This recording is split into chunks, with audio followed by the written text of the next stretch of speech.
Welcome to the Risk Insight, a Crisis24 podcast taking a closer look at the risk and security issues facing organizations around the world today. And now, here's your host. Hello, everyone, and welcome back to the Risk Insight podcast. My name is Brian Delaney. I'm a VP of Risk Solutions at Crisis24, and today we're joined by my colleague, Will Aker. Will grew up in Grand Junction, Colorado. He's a veteran, and he served in the 2nd Ranger Battalion in the Army's 75th Ranger Regiment. Will served in the early years of the war on terrorism. He did 3 total tours, 2 in Afghanistan and 1 in Iraq. So, Will, thank you so much for your service to our country. On the personal side of the house, Will now lives in Oregon with his wife and 2 kids. In his spare time, he likes to be outside as much as possible, and he is an avid guitar player. I've been working alongside Will for about a year now, and it's been great learning from him. He's a creative thinker, and I've noticed when Will has a goal and something he needs to accomplish, nothing's going to stand in his way, and he's very meticulous in his approach. So without further ado, Will, thanks for joining us on the pod today. Yeah, thanks, Brian. That might be the best introduction I've had on any type of any type of medium. So I appreciate that, and I would say novice guitar player versus avid. So fair enough. All right, Will. So you're a VP in what we call our Global Protective Solutions division. So for the listeners out there, Will, who are not familiar with this acronym and do not know what GPS is, can you explain that and what the business does for our clients? Yeah, so the Global Protection Solutions part of the business is mainly physical security, anything that falls into that on an ad hoc or permanent basis. And that could really take form in whether that be residential security for an ultra high net worth individual, embedded corporate positions throughout Fortune 500 companies, or travel for executives, celebrities, and anyone else that's kind of fits in between those type of categories. Okay. And on the corporate side, what kind of companies do you work with in the GPS sector? Yeah, so we work with all companies. I would say, though, our largest clients are usually in the tech space, but we've seen a lot of new and emerging clients in fintech and also in the crypto space over the last couple of years as well. Okay. And so in terms of the crypto space, can you talk a little bit more about that? Yeah, so obviously crypto's been around for over a decade, but as it's become more and more legitimized, you have a lot of institutions that are now moving to crypto, using different type of currencies, and really having success with that. And its volatility has, posed a lot of security issues, frankly. Whether they're an actual currency that's operating as a currency, or if they're a trading company, or they're just someone that was an early investor that's made a great deal of money out of crypto as well. Okay. So it sounds like you're supporting all types of people that are involved in different ends of the crypto business and space. Is there anything unique to protecting or delivering services to somebody in the crypto space versus other programs that you put together? Well, I think, one of the things I love about Crisis24 is we're always learning, right? So crypto is obviously new and emerging for a lot of folks, and we're still kind of learning what that actually means from a threat perspective or a physical security perspective, if there's anything that you have to do differently. One of the main things that I've personally noticed is that people are polarized in a different manner. So if you're a tech executive and you're communicating through a medium and someone doesn't like what you're doing or they don't like your platform, it's a little bit different when someone has invested money and now that money is reduced, or something happened to it that they weren't really prepared for, or they thought one thing and something else happened with their, money. So when that happens, I really think that you get almost someone who's more inclined to show up at a specific location, more inclined to travel possibly. They're a little bit there for a different reason than maybe they don't like the CEO of a company. They're there about a grievance that has to do with, their livelihood, which can be really dangerous. Okay. So, and you use the word volatility. So as we're recording, it's towards the end of May 2022. I think volatility, if anyone's looking at their 401k or their investments, I think that's the best word to describe it right now. You So could describe it for a lot of things, right? What was that? I said you could use that word to describe a lot of things right now in the world. So it's not lost on me. Absolutely. So, I mean, with that, have you and the teams that you manage for our clients seen any new kinds of risks presented or things that they need to look out for with all that volatility happening? Yes and no. I mean, I think we're at obviously crypto's plunging in a lot of areas right now, and you have some like unprecedented events, especially with Luna coin. I don't know if you saw that in the news, but it definitely came off of being a stable coin and plunged down to zero.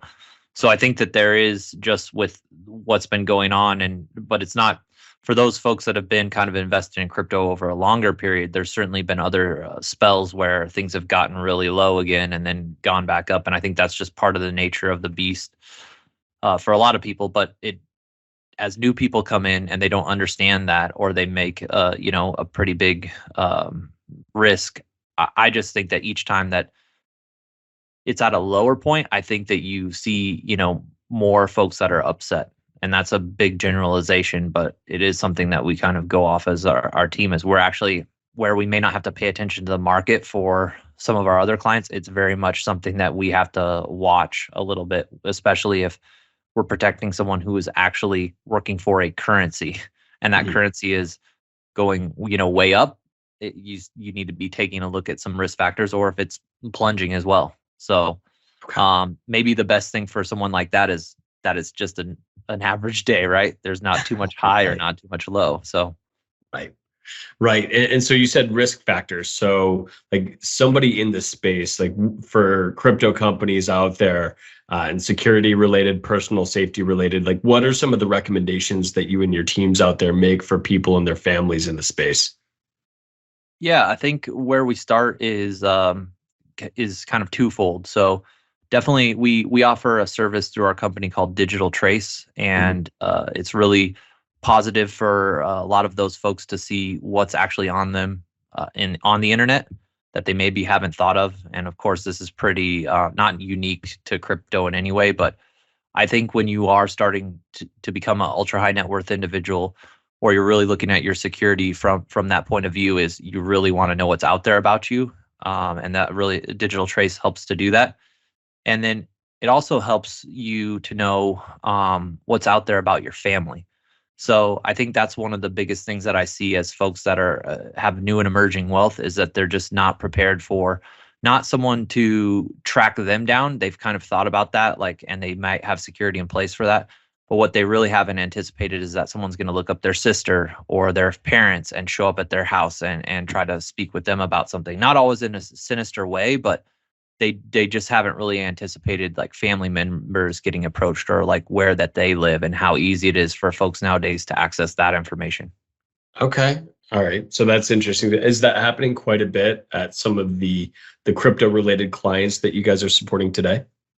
It was happening a lot more as we were first kind of working in the space. I think that folks that have been around crypto now have gotten smarter, and some of that is transformed back to like, obviously they're looking at that, but then they're looking at what they can do at their residence. Their home is where they spend the most amount of time. So that's an area that I think like a lot of folks and companies think, well, I need to be safe at work, which is undoubtedly true. But the next kind of level of that is like, am I actually safe at the place where I spend my most amount of time, which is my home? And have I taken factors, if someone comes over my fence in the middle of the night, is my family going to be safe? Do we know what to do? Do we have someone there in some cases, to protect us all hours of the day? So that's where, at GPS, we really specialize in that. Right. Okay. And I think, coming out of the whole pandemic and, people are still working from anywhere, right? And home office is much more prevalent than it was maybe back in like 2018, 2019. So you're saying basically a lot of folks in the crypto space need to account for that personal residence. And I know you guys do a ton of work around the personal residence, keeping that safe. Like, what are some considerations on the personal side, the residential side, to keep their families safe that they would need to take if they're kind of a high profile person in crypto? Yeah, great question, Brian. I think that is actually kind of funny in a way, because a lot of folks are like, well, I'm not important enough to have someone at my house 24/7 is kind of one of the first things that they think about. Secondly, it's like, well, this person's going to see everything that I'm doing, they're going to have access into that. So I think for us, one of the two things we have to kind of fight against is, one, you're actually, if you have the means, you're going to enjoy this service. And, we aren't going to disrupt your privacy first and foremost. We can design a security system that we're only in places where you want us to be, and we only see what's appropriate for you and your family. And there's no kind of gaps in what we see versus what you know. And so we're working in lockstep to start out with. But in terms of the actual residents, I think that having a solid camera system obviously is important, but we're really big into, not just one thing. So if you actually have security on site, you need not something to go with the cameras. So we use beams in a lot of cases for that. So a motion beam that's tied to a camera area. So if you step across the motion beam, it's going to trigger an alert for our folks, and they're going to be able to also see that on camera. So you're not, a lot of times there's like a misconception if security has cameras. Well, if you have 36 cameras, you're not going to see what's going on in every camera, nor is like the human brain really set up to function like that. You need something that's going to trigger you to a certain camera to look at it at a specific time. So that's really important for protecting a residence. It's also important outside of that, obviously. But I think the other thing is, if you're an ultra high net worth individual, especially in the crypto space, do you have a safe room? Do you have a plan, right? If what happens if there's something that's sinister happening at my residence? Do I know what to do? Does my family know what to do? Because most police response times in major places where folks like this live are between 5 and 10 minutes on average. So really, it's like, do you have something to do for that 10 minutes until help shows up? And I think a lot of people, as they're kind of growing in this space, they don't really want to think about that sometimes, because it's not something that's pleasant to think about. And to take it even a step further, I've been on teams over my career where it's like, we practiced scenarios like that. Our whole team, we actually practiced with the principal that we were protecting, and that was the level that I knew and had the most confidence in our team to be able to protect him, is because they knew what they were supposed to do. They knew what we were supposed to do. And frankly, like one time we got really lucky where we had practiced a drill of someone trespassing. And then literally 2 weeks later, someone, as the gate was shutting, just ran through it to get on the principal's property. And, our protector went out there and was able to apprehend them. And I was just incredibly grateful that we had actually practiced that with everyone prior to that happening. Because it was, and this person was just mentally ill. I don't think that they were trying to do, hurt anyone, but they were clearly like triggered in a specific way. And it resulted in, a pretty jarring event for both the family and, for our team, which we were very happy about how we performed. Okay, so Will, in a nutshell, what you're saying is essentially you want to have a plan in place. Things could happen, especially for high net worth individuals who have made their fortune in crypto, and it's better to be proactive versus reactive, and something happens and you really don't know what to do. Is that kind of what you're going towards?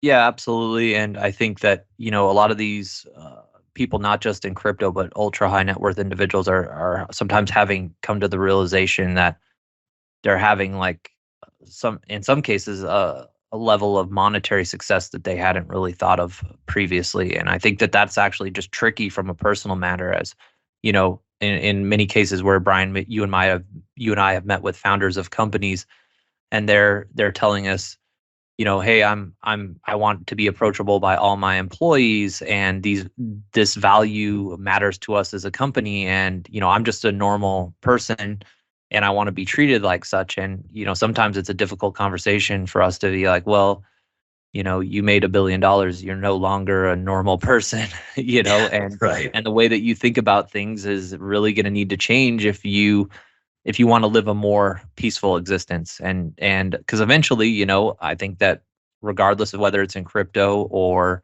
other industries, people are ultimately targeting wealth in just a lot of cases. And I think, that's obviously a lot of our clients is, they've been highly successful for legitimate reasons, and we're there to protect them, and not just physical security, but beyond that as well. Is like things to think about is your address easily searchable? Can people find your phone number? Um, can they send mail directly to you? And do you pick up the mail personally and read it? I think as you kind of graduate into some of these other realms of wealth, that's something that you really need to consider. Can someone in my workplace just walk in and figure out where my office is, right? And then I think even a step further, a lot of times is the use of a panic button. If you didn't, so obviously we do a lot of residential protection where we're actually at the residence of someone. But if we're not at that point and you're someone in crypto, is like, do you have a way without having to use your phone, right, to get the police to your residence, right, like in a very timely manner? And can anyone do it? And I think that goes into having like a safe room with a panic button in it. Panic button tells the police station, hey, you need to dispatch right now. This is very serious. And even taking it a step further, having that in your office, and taking that even another step further. Not only do you have it in your office, you've had the local police station come and walk through that office. They know where it is. They know who you are. They know that like you have a button like this. So, you're actually prepared in the event that you use it. And I think that fostering those local relationships are really important, especially for these fintech institutions. Right. No, it's a good point. And I know you and I have talked about in depth, sometimes there's leaders in an organization where maybe security is not seen as the cool thing, or like you said earlier, I want to be approachable, right? As the CEO, I want people to be able to come up to me and have a conversation and not feel strange because there's a protector behind me, right? So for the listeners who do not know, Will actually started his career as a frontline protector.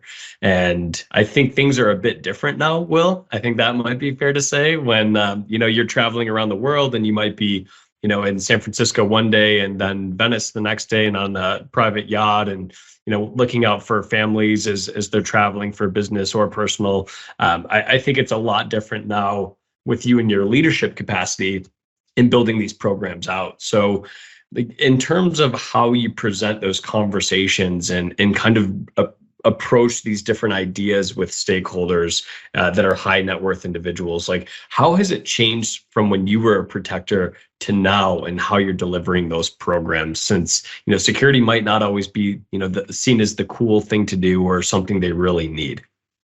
I think when you look at LinkedIn, you're like, oh man, the security industry, like, whoa. But in actual truth, from when I started working in security to now, the actual industry itself has made a ton of progress. And that in turn, I remember majority of companies barely had a security budget when I was starting out. It wasn't even something that was familiar to them.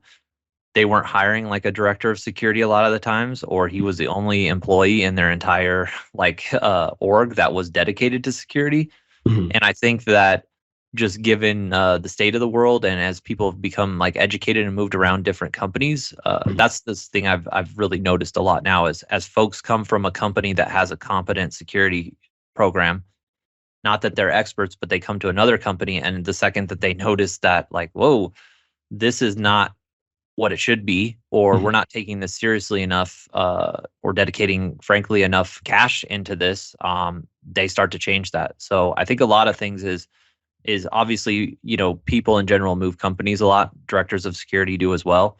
And building some of those relationships have been, just really important for my career. And I think yours as well. Yep. And when you do, you meet different people and you see a bunch of different security programs, and each of those kind of look different, but they're ultimately trying to a lot of times achieve the same thing. And there's not one way specifically to do it. And I think for them as well, and I think this is also big in the crypto space, you have to be cognizant of what the culture is, right? Because each company has kind of a different different nomenclature. I guess I'd use a military term about how they identify culture or what it actually means and how it impacts security. And so I think that's one of the places we've had to evolve just a ton over the last just year, 5 years, however you want to look at it, is how do we fit folks that are working in the corporate setting into their culture? And it's not something that like you can have a great protector, could have the most hard skills that you've ever seen, the best shooter, the most physically fit, dressed really well, some of the traits that you would want that you think would make them successful. But if they don't have soft skills in that environment, a lot of times they're not going to be successful. Okay. No, that's fair. I think a big part of what I've learned is, all of these security leaders like to benchmark with one another, right? What works for this tech firm might not work in the culture at this crypto firm, right? So that's a really good point. Now, there's programs out there that are starting from scratch, right? And you've helped a lot of those progress and mature over time. Somebody listening into this podcast right now who maybe doesn't have any kind of security posture or plan in place, like, what's a good place to start? For the corporate space is Right. what you're referencing. Yeah, I think from our end of this, the service we offer, a lot of times we will, as they're trying to figure out how many employees they need for security, or what kind of level or how they're going to hire. I think that's pretty confusing, right? If you haven't really figured out who your security lead is yet. So in some cases we've embedded like a director of security that's obviously our employee, but helping them. And we've even done that as like a manager level, so that they're kind of able to have a conduit to greater Crisis24, whether that be consulting, technology, obviously with, some of our programs we have, or just physical protection, travel. They can kind of be, your first line person that's going to be able to use the rest of our deep bench and then use other products as well. So I think that, one of the things I've really appreciated just about Crisis24 is that we're not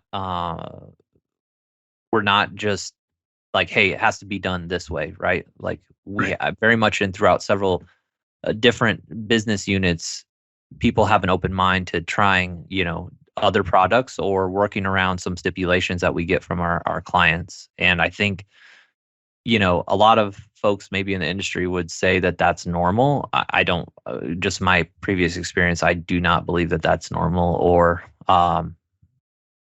easily achievable. And I think, we really try, as I've worked with you on different projects, Brian, we try to get the best outcome for our client. And that doesn't always mean, more dollars in the bottom line some of the times for our benefit. And I think that, obviously we are a private company that, wants to be successful, but we also have like almost a fiduciary duty to the people that we protect to make sure that they're protected, regardless sometimes of the outcome for us, which, I in turn really view that as kind of the noble part of our work. I think noble is a good way of putting it, right? You're ultimately what the programs you put together and the team puts together, Will, it's helping protect people, it's helping protect a brand, all of the above, right? So no, I do think it's very noble. So anything that I did not ask you today in terms of just security in the crypto space, anything that I should have asked you that I didn't, that you'd want to mention to the listeners here today? No, I mean, I think this is we covered a little bit of it. It's hard to sometimes be a little bit more specific just so people understand without, running across an NDA, obviously in the wrong way. But I do think it's, it's really unique that you have different currencies out there, and each currency is like its own company in a way. And they're trying to obviously innovate on blockchain or some other aspects of that. And it's been kind of fascinating to see the rise of that over like a few years. And even, they have massive success and, failure and kind of being an outside vendor. In a lot of cases, we've been along for that ride. So I think it's still, it's still an emerging industry. It's by no means do we know everything about it. I think there's a lot of stuff from regulation that's going to have to play out, certainly. And, we pay attention to that, and we position our folks or our products around a lot of those factors that come up. And I think from an intelligence standpoint, it's something that we incorporate into how we work with these different clients as well. Absolutely. Well said, Will. So the last thing I'll close out here with, I hear that you're having a security and crypto event soon here. Do you want to talk about that a bit? Yeah, we're trying to. It's kind of the first time that we've really done this. Is we're trying to pull some leaders from obviously different crypto companies, trading platforms or currencies, or investment firms as well that work in the crypto space. So we're having our very first crypto networking event, and so I'm hoping that it's going to be a success. We certainly have some RSVPs from folks from tech and the crypto space and also the banking space. So we're really going to be seeing just how it works, and hopefully it's something that we'll do more on a regular basis and in different locations, just to be like inclusive for people that are interested, that we are connected with, and then also to just continue learning and connecting folks, as I think that's how oftentimes you solve the most amount of problems in the easiest manner. Okay. So connecting people, networking function, and Yep. hoping to do more down the road too. Yeah, and we're making it pretty simple, right? We're not hey, you have to go see this person speak. Obviously you can speak to them if you want, but there's not in true crypto fashion, it's a bit decentralized. So yeah, we'll see if that actually works. And I'm confident that it will, and optimistic. But we are kind of sticking to the nature of how this space works. Okay, interesting. No, I love that. Well, with And that, even Will, you, Brian, you're invited. So thanks, I appreciate it, Will. Yeah. So with that, I think we'll close out here today. I know we unpacked quite a bit, and it's hard to give a great overview in such a small amount of time when you're packing over a decade of experience into a podcast. But Will, thanks for making the time today, for walking through everything with us. For the listeners out there, I hope Will's advice and the things that he talked about helped in some way, shape, or form. I know will be happy to take your phone calls if you want to talk more about this subject. But until next time, thank you for joining us on the Risk Insight podcast. This is Brian Delaney and Will Aker signing off.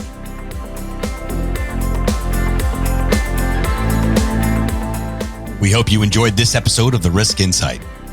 Please subscribe to the show wherever you consume podcasts. And for more information on today's topic, please visit us on the web at crisis24.com.